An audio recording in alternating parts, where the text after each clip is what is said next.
Now we're looking for the velocity of the rock when it hits the ground. So we want to evaluate the velocity, but velocity is given in terms of time. So we really need to find the value of t when the rock hits the ground.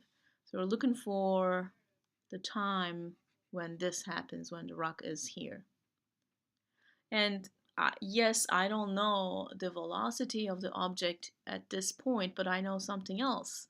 I know the height of this object. Since it's on the ground, the height has to be 0. So I will use this information, set the height function equal to 0 so that I can find the time when it reaches ground.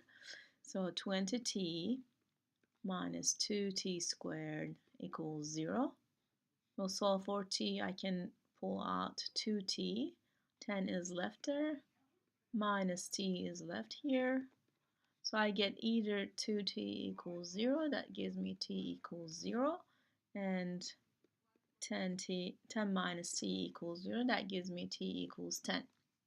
It's not a surprise that the height was 0 in two different times. 0 is right at the moment I throw it in the air. So that's why we have 0.